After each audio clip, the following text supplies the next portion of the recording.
हमारे जिस्म में जब तक जान बाकी है, हमारा दिल जब तक धड़क रहा है, हम बाबरी मस्जिद के लिए, हमारी एसडीपीआई बाबरी मस्जिद के लिए एहतजाज जारी रखेगी। हमें नाइंसाफी मिली है, इसीलिए हम इसको इस सुप्रीम कोर्ट को वर्डिक्ट को बार बार हम एहतजाज करते रहेंगे जब तक बाबरी मस्जिद को पूरी तरह से इंसाफ ना मिले।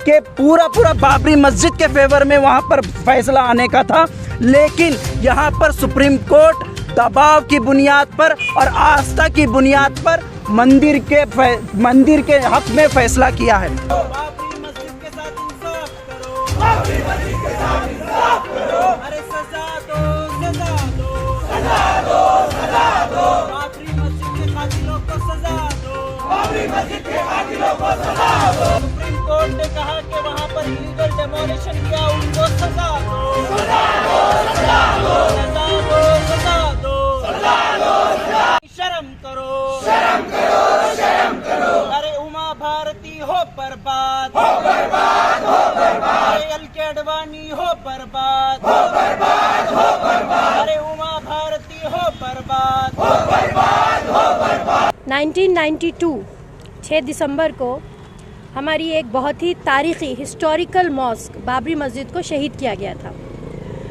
और अगर आप गूगल पे सर्च मारते हैं डेमोलिशन ऑफ बाबरी मस्जिद, तो एक वर्ड निकल के आता है कि बाबरी मस्जिद वाज इल्लीगली डेमोलिश्ड।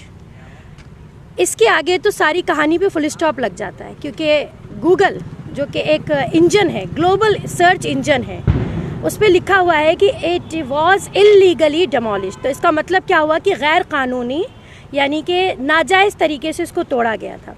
मैं जो भी मेरे व्यूवर्स यहाँ पे सुन रहे हैं आपके माध्यम से, मैं उनसे एक छोटी सी कहानी बताना चाहूँगी। आपके परदादा ने एक घर ख़रीदा, उसमें आपके परदादा रहे, दादा रहे, आपके बाप रहे और अब आप रह रहे हैं। अचानक एक दिन दरवाजे पे दस्तक होती, कुछ लोग आके आपके घर के अंदर बैठ जाते हैं और कहते हैं कि इस घर से निकलो, ये घर हमें पसंद है, हम यहीं रहेंगे।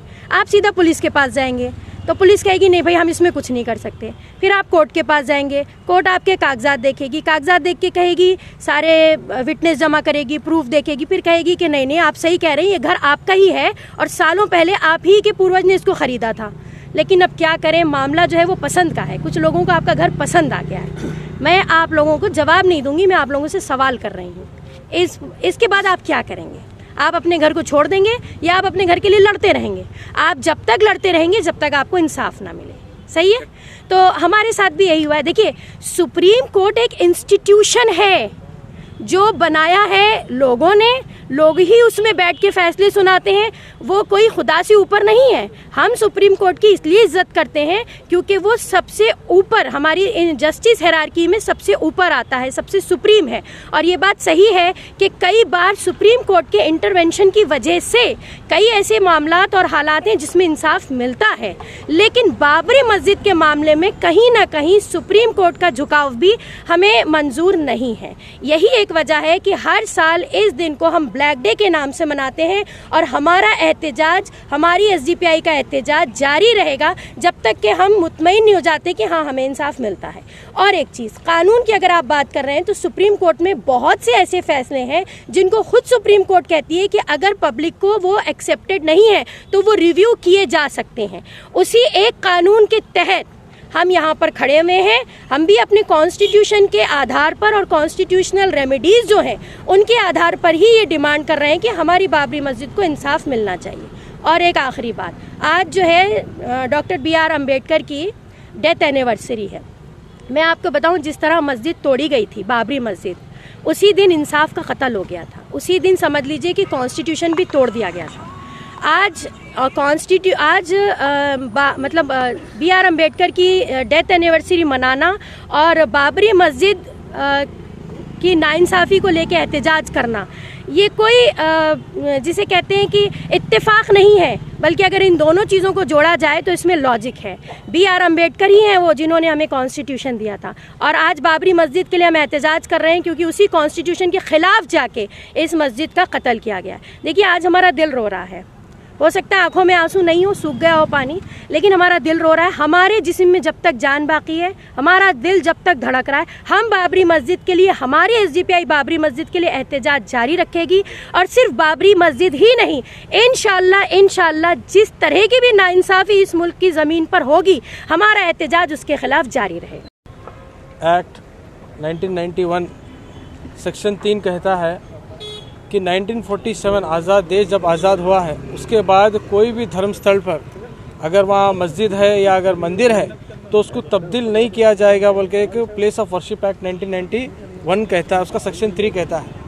लेकिन हम देखते हैं, लेकिन उस वर्शिप एक्ट वो जो कानून में बाबरी मस्जिद का जो एक केस है उसको एक्सक्लूड कर पूरे जो प्लेसेस ऑफ वर्शिप है, चाहे वो मंदिर हो, मस्जिद हो, चर्च हो, सबको इंक्लूड किया गया है। लेकिन हम देखते हैं आज यूपी के इलेक्शंस हमारे सामने आए हैं, वहाँ के बीजेपी के लीडर्स अब काशी और मथुरा की बात करना शुरू किए हैं। आपको मालूम होना चाहिए, यही प्लेस ऑफ वर्शिप एक्ट 1991 के सेक्शन 2 और सेक्शन 3 कहता है कि अगर कोई शख्स किसी प्लेस ऑफ वर्शिप के बारे में अगर कोई कॉन्स्पिरेसी की बात कहता है, अगर इस तरह की कोई सोच रखता है, तो ऐसे लोगों के खिलाफ 3 साल की सज़ा होगी और जुर्माना होगा। लेकिन हम देखते हैं कि यूपी इलेक्शन आते ही बीजेपी के वो सारे मिनिस्टर्स अब काशी और मथुरा के बारे में बात कर रहे हैं। अब तक उनके ऊपर ना कोई एफआईआर हुआ है, ना उन्हें अरेस्ट किया गया है।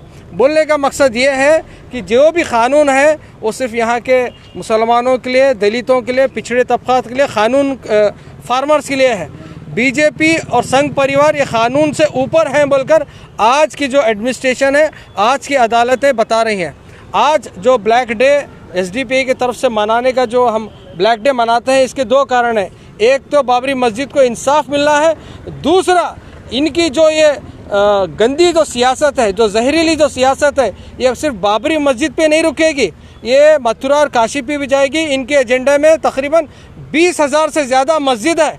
अगर हम यूं ही खामोश रहेंगे तो हमारे हर शहर की, हर महल्ले की मस्जिद भी आकर कहेंगे ये पहले मंदिर था, तब आपके पास कोई जवाब नहीं होगा। जो लोग कहते हैं कि बाबरी मस्जिद सिर्फ एक ही है, उनको दे दीजिए, मामला ख़त्म कीजिए। मैं उन अक्लमंदों को कहना चाहता हूं कि बाबरी मस्जिद सिर्फ वो एक नहीं है, उसके बाद अब उन्होंने मथुरा और काशी के ऊपर बात कर रहे हैं। इस तरह से 20,000 की लिस्ट है उनके पास। आप क्या उसे भी खामोश बैठेंगे? कब तक खामोश बैठेंगे? लेकिन जब आपका अपना घर का मामला आता है तो आप कोर्ट में लड़ते हैं, ज़मीन पे लड़ते हैं। जब ये अल्लाह की घर का मामला आता है आप खामोश और बुज़दिल होते हैं। तो आज social democratic party of India यही कहती है कि ये डर की राजनीति, ये जहर की राजनीति, इसको ख़त्म करना है। देश का कानून सबसे ऊपर है। इससे पहले भी हमारे सामने बार बार आया है कि supreme court is not supreme unless लोग उसको सुप्रीम नहीं मानते। हम इस वर्डिक्ट जो सुप्रीम कोर्ट का आया है, इस वर्डिक्ट में हमें नाइंसाफ़ी मिली है, इसीलिए हम इसको, इस सुप्रीम कोर्ट को वर्डिक्ट को बार बार हम एहतजाज करते रहेंगे जब तक बाबरी मस्जिद को पूरी तरह से इंसाफ ना मिले। आज social democratic party of India SDPI पूरे मुल्क भर में एहतजाज कर रही है कि बाबरी मस्जिद के साथ एक नाइंसाफ़ी हुई है। जो सुप्रीम कोर्ट का जो फैसला आया है, सुप्रीम कोर्ट का फैसला तो आया है लेकिन इंसाफ नहीं मिला। इसके ज़िमन में आज गुलबर्गा में भी हम लोग एहतजाज कर रहे हैं। जैसा कि आप लोग जानते हैं, सुप्रीम कोर्ट का जो जजमेंट है 1045 पेजेस का जजमेंट है। वो उस जजमेंट के अंदर क्लियरली, उस जजमेंट को अगर पढ़ेंगे तो उस जजमेंट का क्लियरली ये कहता है कि उसके ऊपर रिव्यू किया जाना चाहिए। वो जजमेंट ये चीज़ कहता है। तो सुप्रीम कोर्ट ने ये बात को माना है कि जो आर्कोलॉजिकल सर्वे ऑफ इंडिया है, जो ASI है, उन्होंने वहाँ पर सर्वे किया और उस सर्वे के अंदर ये वहाँ पर किसी भी मंदिर को तोड़कर बाबरी मस्जिद बनाने का कोई भी वहाँ पर कोई भी पार्टिकल्स नहीं मिलते हैं। ये ASI की रिपोर्ट है और सुप्रीम कोर्ट ने इसको एक्सेप्ट किया है। उसके बाद सुप्रीम कोर्ट ने इस बात को भी माना है कि वहाँ पर 23 दिसंबर 1939 तक, 1949 दिसंबर तक वहाँ पर नमाज हुई, मिडनाइट तक, फजर की नमाज के वक्त वहाँ पर मूर्तियाँ लाई गई, आधी रात को मूर्तियाँ लगाकर वहाँ पर रखा गया। उस चीज़ को सुप्रीम कोर्ट ने क्लियरली उस जजमेंट में कहा है कि वो टोटली इलीगल था जहाँ पर वो मूर्तियाँ लाकर रखी गई। उसके बाद सुप्रीम कोर्ट ने ये भी कहा कि वहाँ का जो लोकल एडमिनिस्ट्रेशन है जिसने मुसलमानों को नमाज पढ़ने से रोका, वो भी सुप्रीम कोर्ट ने कंडेम किया है। सुप्रीम कोर्ट के जजमेंट में ये बात है। सुप्रीम कोर्ट आगे चलकर ये भी कहता है कि वहाँ पर साथ ही साथ इलीगल वहाँ पर मूर्तियाँ रखी गई। उसके बाद सुप्रीम कोर्ट को हलफनामे में तमाम विश्व हिंदू परिषद, भारतीय जनता पार्टी के तमाम लोगों ने एक बॉन्ड दिया था। वहाँ पर कहा था कि हम बाबरी मस्जिद के करीब भी नहीं जाएंगे और उसको कोई भी वहाँ पर ढांचे को तकलीफ नहीं पहुँचाएंगे। सुप्रीम कोर्ट में हलफनामा दिया था, लेकिन उसके बाद सुप्रीम कोर्ट के खिलाफ सुप्रीम कोर्ट की धज्जियां उड़ाते हुए एल.के. अडवाणी और तमाम बीजेपी के बड़े बड़े लीडर्स, इन तमाम लोगों ने मिलकर वहां पर बाबरी मस्जिद को शहीद किया गया। इस बारे में सुप्रीम कोर्ट कहता है कि सुप्रीम कोर्ट के जजमेंट में ये चीज़ है कि ये भी इलीगल डेमोलिशन था और लॉ एंड ऑर्डर को ख़राब करने की पूरी कोशिश यहाँ पर की गई है। ये भी एक क्रिमिनल एक्ट है। सुप्रीम कोर्ट इस बात को मानता है। आज लोग कह रहे हैं कि आप लोग प्रोटेस्ट क्यों कर रहे हैं, एहतजाज क्यों कर रहे हैं। खुद सुप्रीम कोर्ट का जजमेंट ये कहता है, इस मजबूर करता है कि हमें एहतजाज करने की ज़रूरत है।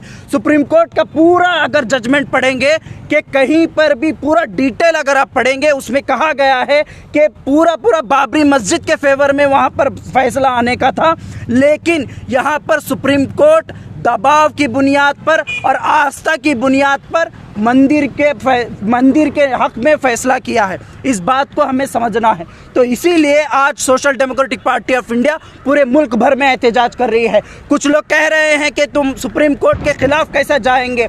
सुप्रीम कोर्ट का जो फैसला है वो फैसला है, इंसाफ नहीं मिला, इसके ऊपर रिव्यू भी किया जा सकता है। सबरीमला 2018 का जो केस है, सबरीमला के ऊपर सुप्रीम कोर्ट ना कहना था कि वहाँ पर सबरीमला अयप्पा स्वामी के पास औरतें जा सकती है, सुप्रीम कोर्ट का जजमेंट था। लेकिन यही अमित शाह होम मिनिस्टर होते हुए, यही बीजेपी के लोग, तमाम लोग सुप्रीम कोर्ट के खिलाफ एहतजाज करे, सुप्रीम कोर्ट के वर्डिक्ट के खिलाफ एहतजाज करे, जब सुप्रीम कोर्ट को मजबूरन होकर उस फैसले को वापस लेना पड़ा। आज भी वो रिव्यू पिटिशन में है। और उसके बाद हम देख सकते हैं कि जो इसके SC/ST एक्ट के बारे में, SC/ST एक्ट के बारे में सुप्रीम कोर्ट का एक फैसला आया। उस फैसले के बाद पूरे मुल्क भर में दलितों ने एहतजाज किया कि सुप्रीम कोर्ट के इस वर्डिक्ट के खिलाफ। उसके बाद क्या हुआ, सुप्रीम कोर्ट को रातों रात खोलना पड़ा। उसके बाद रातों रात खोलकर 2018 मार्च को वहाँ पर सुप्रीम कोर्ट ने उस केस को, उस जो वर्डिक्ट को वापस लिया और SC/ST एक्ट को रोक दिया। और उसी वक्त पार्लियामेंट में भी उस बिल को वापस लिया गया। ये प्रोटेस्ट होता है। उसके बाद हम देख सकते हैं रविदास टेम्पल, जो तुगलकाबाद दिल्ली के अंदर जो रविदास टेम्पल है, उसको सुप्रीम कोर्ट ने कहा कि ये सेंट्रल गवर्नमेंट के ज़मीन में बनाया गया है, इसलिए इलीगल कंस्ट्रक्शन है, इसको डेमोलिश करना चाहिए। जब दिल्ली के डेवलपमेंट अथॉरिटी ने वहाँ पर जाकर पूरी मंदिर को तोड़ डाला, उसके बाद दलितों ने पूरा दिल्ली बंद कर डाला। उसके बाद क्या हुआ, वहाँ पर सुप्रीम कोर्ट ने फिर एक बार रिव्यू लिया। रिव्यू लेकर वहाँ पर सेंट्रल गवर्नमेंट को ऑर्डर दिया कि वहाँ पर फिर एक बार मंदिर बनाना चाहिए। उसी जगह पर, जिस जगह पर सुप्रीम कोर्ट ने कहा था ये इलीगल है, वहीं पर मंदिर बनाने की इजाज़त दी गई। जब फार्मर्स का प्रोटेस्ट हुआ, उस फार्मर्स के प्रोटेस्ट के बारे में भी सुप्रीम कोर्ट का कहना था कि आप प्रोटेस्ट क्यों कर रहे हैं। जब फार्मर्स ने कहा कि हम प्रोटेस्ट करेंगे, ये हमारा हक है, आप कुछ नहीं कर सकते, सुप्रीम कोर्ट को कहा। लेकिन क्या हुआ उसके बाद सुप्रीम कोर्ट को भी मानना पड़ा, आज पार्लियामेंट को, नरेंद्र मोदी को भी मानना पड़ा। तो ये है एहतजाज होने का मकसद। अरे Narendra Modi Shem Shem Shem Shem Shem Shem, अरे बाबरी मस्जिद के कातिल Shem Shem Shem Shem Shem Shem, आवाज दो जिंदाबाद जिंदाबाद जिंदाबाद जिंदाबाद, SDPI जिंदाबाद, SDPI जिंदाबाद।